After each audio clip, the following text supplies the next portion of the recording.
Did you hear that? No way. Is that... It's Sleepy. He's coming. Oh my gosh. I can't believe it. OMG, it's Sleepy from Moto Stories and More. You're really here. We are so excited. Alright, what's up, fellas? Welcome back to the channel. It's Steve Sleepy. And today I am out on an insanely wonderful late October evening, Saturday evening here. It is 79 degrees, late October in Ohio. This is unheard of, and I am out enjoying every second of it out here on the Africa Twin. One of the cool parts about living in the middle of nowhere is once you get about 6 or 7 streets away from your house, it's real easy to get lost and not know where the hell you are. So that's kind of what I'm out doing. And I figured while I was out here bumbling around, I could answer a question I got through email this week. So I don't really know the intention of the email. I think it's on the up and up, but the question is simply, why do you do YouTube? And I thought about it. It's a good question because if you've attempted to do YouTube, or if you do YouTube, you know that it's not easy. It's definitely a lot of time that you have to put in. I work 40 hours a week plus another 10 of commute, so I'm gone 50 hours a week doing my day job. You want to add in about a minimum of 20, sometimes more, into the YouTubes, and that's basically a second job.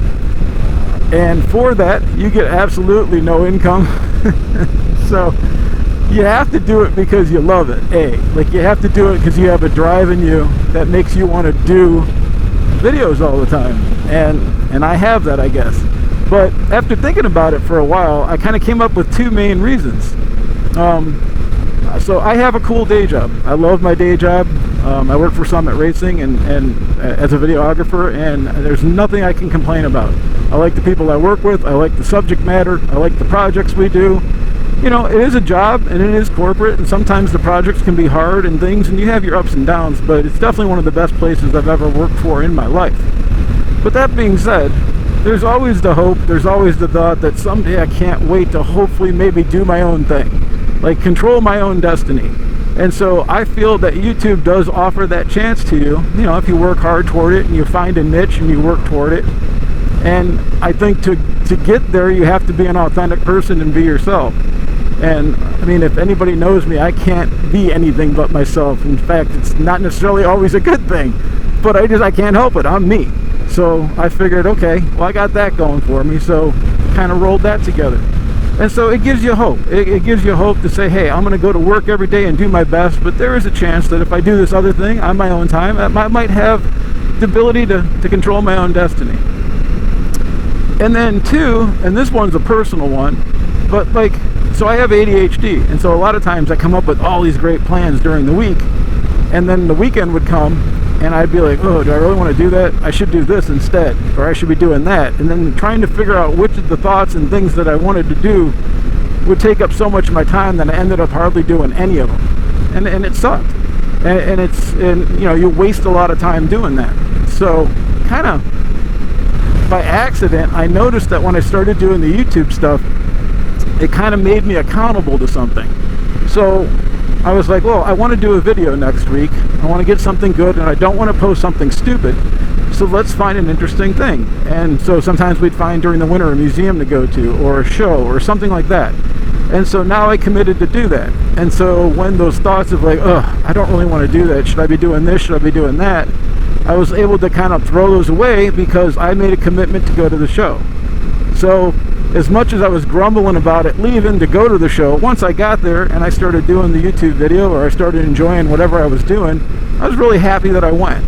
So for me, YouTube is providing me with like a personal accountability to actually go in and do life instead of just sitting there at home watching other people do life, I guess. So that was a huge one for me. So to me, it doesn't really matter how big or how small it ever gets. It's going to be really, really cool just to continue this accountability so that I can continue to do cool stuff. And then another thing that I kind of thought of, but it was like something that I didn't plan on, but it's happening now as I keep doing this, is that my kids are going to have a pretty good record of like who I am. Like I said, I'm the authentic me on all this. I'm not trying to be anybody I'm not. And so someday, you know, when I'm worm food and they're older and they want to tell their kids or something about who their granddad was, there's going to be a heck of a lot of videos up that they can show them. They might think I'm completely insane, but at least they'll know who I was. So I thought that was kind of a cool side effect to this whole thing. So, well, I hope that answers the question from the guy who emailed me. I'm out here on the bike, so I can't remember who it was. Came in yesterday, so you sent it yesterday, so I think that was 18. It doesn't matter. But anyways, that's your answer. So, that's it. Accountability, man. Even doing this video. I was sitting at home. We're about to go and do some fall festival stuff tonight. And I wanted to get out and ride because it was such a beautiful day. And then 2, I wanted to do a video. So I could have easily just not did anything. But since I wanted to do this, I got on the bike, I got out, and I rode for a good 2 hours before I shot this video. So mission accomplished, man. That worked, and that was not dumb. We'll see you guys on the next one.